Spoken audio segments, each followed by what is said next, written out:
BRS లో కేసీఆర్ నమ్ముకున్న వారే ఎందుకు గుడ్ బై చెప్తున్నారు? కోటరీ అనుకున్న వారే దూరం అవుతుండటంతో గులాబీ బాస్ ఫ్యామిలీ ఒంటరవుతుందా? మాటల మాంత్రికుడి పొలిటికల్ స్ట్రాటజీలు ఏమైపోయాయి? అంతా గులాబీ పెద్దల స్వయం కృతాపరాధమేనా? గులాబీ దళం పరిస్థితిపై వినిపిస్తున్న టాక్ ఏంటి?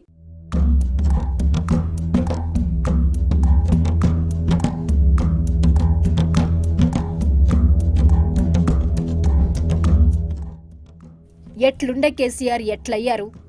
ఆయన రాజకీయం దగ్గర నుంచి చూసిన వాళ్లంతా ఇప్పుడు ఇదే అంటున్నారు. అధికారంలో ఉన్నప్పుడు ఆయన అపాయింట్మెంట్ దొరికిన వారు అదృష్టవంతులు అన్నట్లు ఉండేది పరిస్థితి. చివరికి ఎమ్మెల్యేలు మంత్రులకు ఆయన దర్శన భాగ్యం కరువయ్యేది.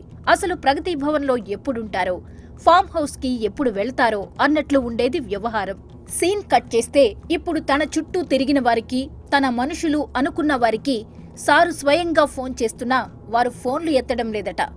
దాంతో పవర్ లేకపోతే పాలిటిక్స్ ఎలా ఉంటాయన్న తత్వం కేసీఆర్ కు ఇప్పుడు బోధపడిందన్న చర్చ పొలిటికల్ సర్కిల్స్ లో జరుగుతోంది.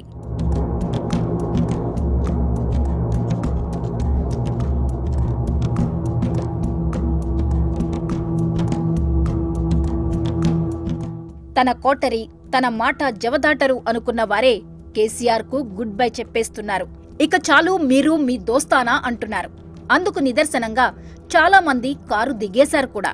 నిజానికి ఏదైనా పార్టీ అధికారం కోల్పోతే ఆ పరిస్థితి ఎక్కువగా కనిపిస్తోంది. అయితే కారు ప్రయాణం ఇక చాలు అనుకుంటున్న వారి సంఖ్య రోజురోజుకు పెరుగుతుండడం గమనించాల్సిన విషయం. లోక్సభ ఎన్నికల తర్వాత ఇది ఎటువైపు దారి తీస్తుందన్నది కీలకంగా మారింది. ఇప్పుడు తెలంగాణలో కీలకంగా మారిన ఫోన్ ట్యాపింగ్ వ్యవహారంలో హితులు, సన్నిహితులు ఫోన్లు కూడా ట్యాప్ అయ్యాయన్న ప్రచారం ఉంది.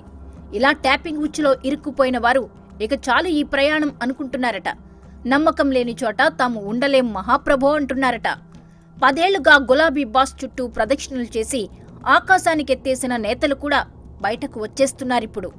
కేసీఆర్, కేటీఆర్ కు సన్నిహితంగా మెలిగిన వారే ఇప్పుడు మీరొద్దంటే వద్దు అనుకుంటున్నారు.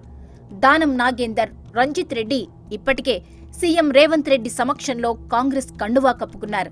సీనియర్ నేత కేకే, ఆమె కుమార్తె విజయలక్ష్మి కాంగ్రెస్ లోకి మళ్లీ టచ్ లోకి వెళ్లారు.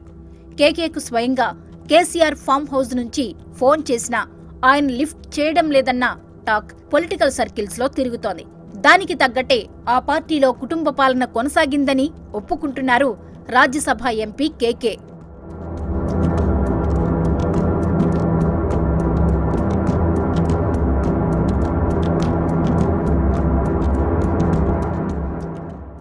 అంతెందుకు, కేసీఆర్ చాలా దగ్గరి ఫ్రెండ్ మదన్ రెడ్డి కూడా ఇక గులాబీకి గుడ్ బై చెప్పే ఆలోచనలో ఉన్నారట.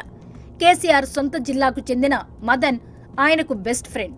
గత అసెంబ్లీ ఎన్నికల్లో నర్సాపూర్ టికెట్ను మదన్ రెడ్డికి బదులుగా సునీత లక్ష్మారెడ్డికి ఇచ్చారు. దీంతో ఆయన అప్పట్నుంచి తీవ్ర అసంతృప్తిలో ఉన్నారు. అయితే మాజీ మంత్రి హరీష్ రావు రంగంలోకి దిగి బుజ్జగిస్తున్నారట. మరి ఆ బుజ్జగింపులు ఫలిస్తాయో చూడాలి. పార్టీ మారే లిస్టులో మాజీ మంత్రులు, మాజీ ఎమ్మెల్యేలైతే చాలా మందే కనిపిస్తున్నారు. ఇప్పటికే పలువురు మారిపోయారు. ఇక ప్రస్తుతం కారు గుర్తుపై గెలిచిన బీఆర్ఎస్ ఎమ్మెల్యేల్లోనూ చాలా మంది ఇప్పటికే సీఎం రేవంత్ రెడ్డిని కలిశారు. నియోజకవర్గ అభివృద్ధి పనుల మీద భేటీ అయ్యామని చెప్తున్నా ప్రస్తుత పొలిటికల్ ట్రెండ్లో ఏదైనా సాధ్యమే అంటున్నారు.